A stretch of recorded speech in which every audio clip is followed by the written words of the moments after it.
तो 2026 में Haryana civil services आने ही वाला है। हरियाणा की सरकार ने पूरी स्पीड पकड़ रखी है। दे आर चेंजिंग पैटर्न्स और हरियाणा की गजेट में भी आ गया और अनुमान यह है कि 100 के करीब सीट आ सकती है। तो मतलब बहुत ही अच्छा, बड़ा ही गोल्डन चांस है आपके लिए। अब आपको कोचिंग करनी है या नहीं, शायद ये एक सिंगल ऐसा क्वेश्चन है जो सारी गेम डिसाइड कर देगा। अब देखो, जिसकी सारी तैयारी हो चुकी है, जिसने मेजर सब्जेक्ट्स एटलीस्ट कर रखे हैं, 70-80% सब्जेक्ट कर रखे हैं, आपको सेल्फ स्टडी करने का मौका मिलेगा। You are the most powerful aspirants, right. मतलब मैं बोल रहा हूं कि कोचिंग में अगर किसी ने बहुत समय इस समय पर लगा दिया, इस टाइम पे लगा दिया कि आपकी डेली क्लासेस लग रही हैं, तो आपका ये वाला अटेम्प्ट तो गया। फिर आप इस बात को समझ लो। तो अगर हो सके तो सेल्फ स्टडी मैक्सिमम आपको करनी चाहिए।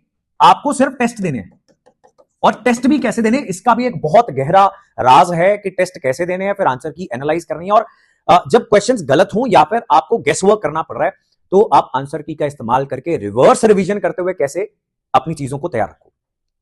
कौन कौन से प्रीवियस ईयर क्वेश्चन करने चाहिए, यूपीएससी के, बाकी स्टेट पीसीएस के, सीडीएस के, एनडीए के। अगर आपकी कोचिंग हो चुकी है कंप्लीट, या फिर आपने किसी तरीके से अपने आप भी कर लिया, तो अब आपका मैक्सिमम टाइम टेस्टिंग और रिवीजन के अंदर जाना चाहिए। अब देखो, आपको कुछ आता ही नहीं है, आप स्टार्ट कर रहे हो, आपकी रोज क्लास लग रही है 4 घंटे की, और उसके बाद आप 4 घंटे ही पढ़ पा रहे हो, बिकॉज इंसान हो, है ना। अभी सडनली तो कुछ हो नहीं ना जाएगा चमत्कार। जितनी मर्जी हम बात कर लें, इनिशियल जोश के अंदर हम कहीं ना कहीं कोचिंग ज्वाइन कर लेंगे, वहां पर 4 घंटे की, 3 घंटे की, 6 घंटे की क्लास लग रही है, और शुरू में ऐसा लगेगा कि हम बहुत मेहनत करेंगे, मैं तो सोऊंगा ही नहीं, खाऊंगा ही नहीं, पढ़ता ही रहूंगा। लेकिन ऐसा होता नहीं है, और फिर बाद में 1 आधे महीने के बाद आप रियलाइज करोगे कि ये वाला अटेम्प्ट तो मेरा गया, अब मैं अगले अटेम्प्ट की तैयारी करूं या ना करूं, फिर आपका ये सवाल बन जाएगा। तो आपको, अगर आपने बहुत ज्यादा चीजें छोड़ रखी हैं, आपको कोचिंग करनी है, तो कौन से फॉर्मेट में करनी है, that is what I wanted to discuss.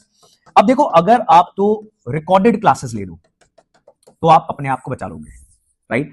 ना ही बचा लोगे, आप अपनी तैयारी को अपनी पेस पर करोगे, बिकॉज समय नहीं है। अगर नोटिफिकेशन आ जाती है और समय आपको बहुत ज्यादा नहीं मिलता, आप ज्यादा पढ़ सकते हो, लेकिन क्लास में तो जो सबसे स्लोएस्ट बच्चा है उसको ध्यान में रख के ही पढ़ाया जाएगा। कहीं पर भी आप एक दिन के अंदर बहुत सारी क्लासेस, उसकी स्पीड इंक्रीज करके देख सकते हो, तो आप क्यों क्लास में बैठ के धीरे धीरे बातें मार रहे हो? उसका समय हमारे पास नहीं है। अगर इस अटेम्प्ट 2026 में हरियाणा सिविल सर्विसेज क्लियर करना है, और अगर आपको लगता है कि कोचिंग की जरूरत है, तो नंबर 1, जल्दी एक्शन लो, जल्दी से ज्वाइन करो। एंड नंबर 2, कोशिश करो कि उसमें एटलीस्ट 70-80% रिकॉर्डेड क्लासेस आपको मिल जाए, राइट। हमारे यहां पर there is a test series for only 999 and recorded batch for 4999। हम इसीलिए कि नोटिफिकेशन आ जाए और उसके बाद बच्चा क्लासेस में ही बैठा रह जाए, और 3 महीने बाद वो सारे सिलेबस को कवर करके क्लियर भी कर ले, ऐसा होता नहीं है। So this is for all such student.